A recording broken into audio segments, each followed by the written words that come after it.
Et bonjour les taureaux, nous allons découvrir ensemble quelles sont les énergies et les messages pour votre semaine. On va prendre le tarot ensuite pour compléter. Passion, intuition.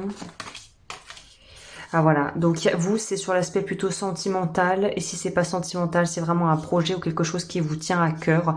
Là on voit qu'on est dans une réunification, un retour de flamme, une énergie très expansive où on est vraiment au cœur de sa puissance et où on utilise, parce qu'on oublie souvent que l'énergie sexuelle, et pas forcément, on n'a rien à voir avec l'acte sexuel, c'est juste une énergie créatrice qui est souvent porteuse et qui permet de monter à bien des projets. Donc là, on est déterminé, on a envie d'aller de l'avant et vous êtes dans de très belles énergies globalement.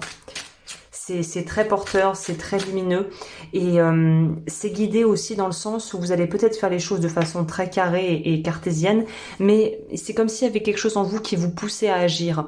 Alors je parle pas d'être possédé, hein, je parle d'être plutôt habité par un feu sacré, par une envie de faire, par quelque chose de très de porteur qui vraiment qui pousse vers le haut, quoi, qui pousse à aller vers le haut. On aime bien ça. Oh, dis donc, c'est la récurrente pour tout le monde ou quoi, là? La mort est sortie pour les béliers. Vous tournez le dos au conflit. Oh punaise, il y a vraiment une récurrente cette semaine. Il y a encore une notion de trahison. Si vous avez beaucoup de béliers dans votre thème astral, peut-être allez voir parce qu'il y a un truc par rapport à ça. Mais là, on voit que clairement... vous dites stop à une situation qui est plus vraiment saine pour vous, ou l'autre option, ça pourrait aussi nous dire que vous mettez de côté, comme disent les Québécois, des chicaneries, vous mettez de côté quelque chose qui vous porte pas vers le haut, qui vous porte pas du tout en fait. Donc là, c'est vraiment, on laisse derrière soi une partie de soi, une page de son histoire pour avancer vers quelque chose. Je vais voir vers quoi la mort vous amène. Moi, j'ai l'impression que c'est, il y a des choses, c'est un peu comme on dit, c'est tellement générique de dire ça, mais c'est ça, c'est un mal pour un bien. Il y a une chose qui va dégager de toute façon, mais pour vous emmener vers quelque chose de bien, intuition, papesse, ça va bien ensemble, ça.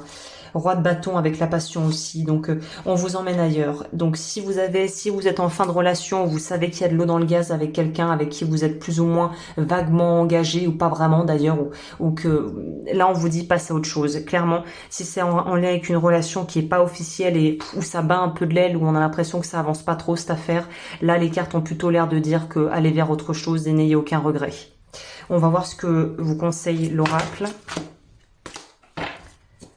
Ouais, pour moi, c'est une histoire d'amour ou quelque chose qu'on vous dit de laisser.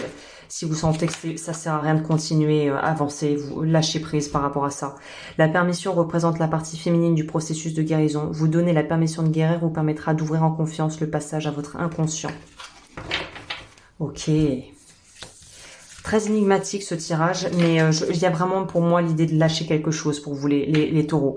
Donc voilà, faites ce qui vous paraît le plus juste et dites-vous que si une page se clôture, un chapitre se clôture, il y aura forcément de très belles choses derrière qui vont pouvoir être écrites dans votre prochain chapitre.